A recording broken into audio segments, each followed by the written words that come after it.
What is Lent? It's where you're supposed to fast or give something up. When you're supposed to stop doing something till Easter, right? And you start doing it again.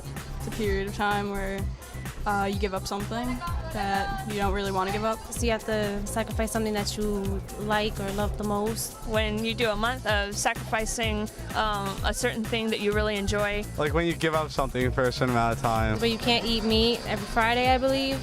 You have to like eat fish and stuff like that. Lent is when you give up something because Jesus walked in the desert for 40 days and 40 nights. When you fast in the Christian religion or the Catholic religion and like you give up something for Lent. It's 40 days, right? It's the time for Catholics in preparation for the resurrection of Jesus. Lent is a time for Christians to prepare for the coming of Christ and the resurrection of Him.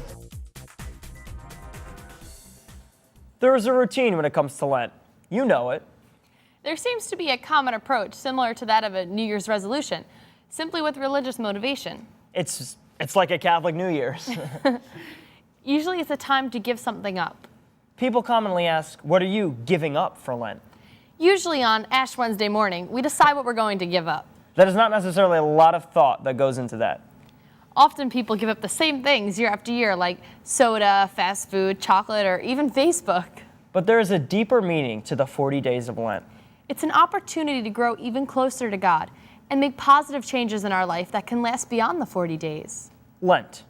Change your life in 40 days. That's what we'll be talking about today. Hi, everyone. I'm Elias. And I'm Kristen. And this is Real Faith TV. Most of the teens on the street saw Lent as a time to just simply give up something. We'll talk with them a little later in the show, as well as meet our studio guests. But first, let's meet our spotlight guest, Megan, where she'll talk to us about why Lent is so important to her. Let's hear her now. Lent is a season of prayer and reflection before Easter. It lasts for 40 days. It's a time of, like I said, prayer, fasting, and almsgiving. It's a time when each one of us draws closer to the Lord individually and then also as part of the larger church community. I was definitely raised with the sense that Lent is a very important time, that there is a deeper meaning to the season. Even just when I was younger, my parents emphasized doing something in addition to just maybe giving something up. So whether that was, okay, you're going to help clean this room every day, or you're going to like take care of your brother, also going to church Holy Thursday, Good Friday. And now in more recent years, I've taken on doing my own daily devotionals and scripture readings during Lent and going to morning prayer. When we think about it, the little sacrifices that we make during Lent, whether it be just giving up meat or other foods, whatever we do, really just so incredibly small compared to the sacrifice that Christ made for us on the cross. You know, it's so true because, you know, like we said earlier, everybody kind of forgets the reason of the season. And, you know, it's really nice to just know that, you know, now that, especially since we're coming up to Easter, just why Lent was even put in the church year to begin with. It's to prepare. It's not just to make a sacrifice. Yeah.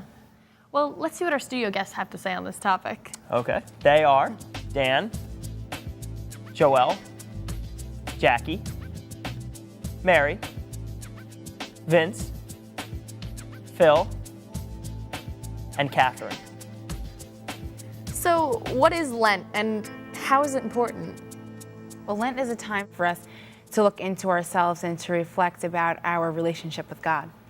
I think it's a time for us to sacrifice, like how God sacrificed, so maybe something like that. Yeah, I really do think it's a time of prayer and reflection to think about, like you guys said at the beginning of the show, it's like the Catholic New Year.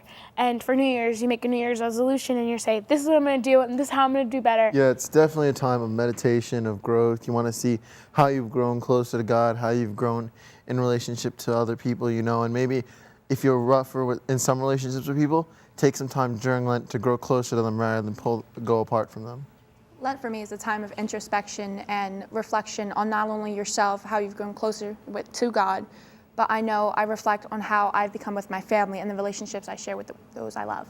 I think, as Megan said, it's not always a time of sacrifice, but also for doing things, like maybe spending some more time with God. And at some point, we just have to ask the question, have you done anything for Lent? Have you done anything for Lent? You know, it's funny you bring that up, Elias, because that's what we happen to ask the teens on the street. Well, let's check it out.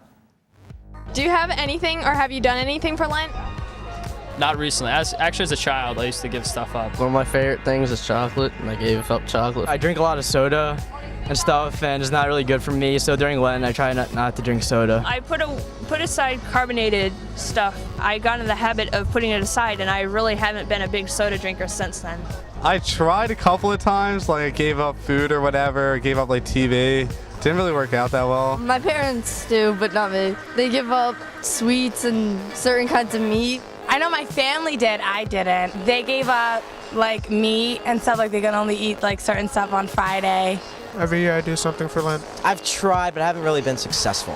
Have any of these experiences had a positive or even long-lasting impact on your life?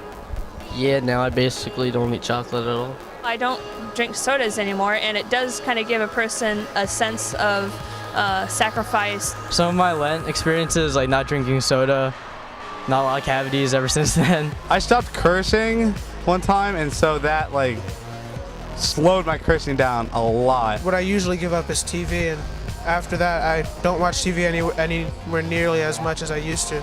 I know for my sister it did. She was like really big on the candy and stuff, and like she kept getting kind of cavities.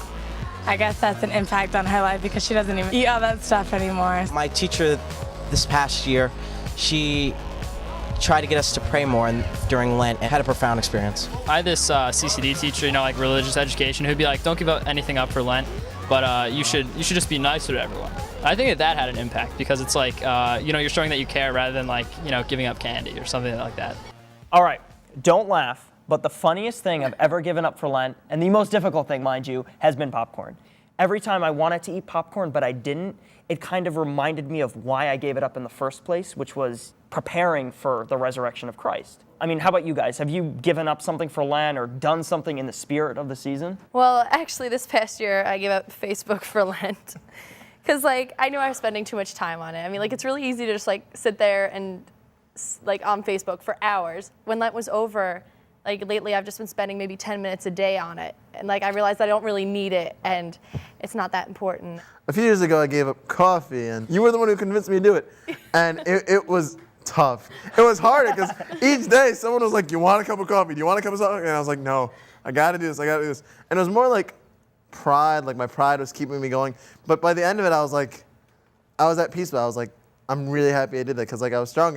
Well, I know at my school in celebration of the season, we do a passion or reenactment of the Stations to the Cross, which is just a basic reenactment of Jesus' journey to Calvary for his death, his crucifixion, and the resurrection as well. And I know at the end, all the female teachers were crying because it was a very dark, very somber moment, and it brought us together.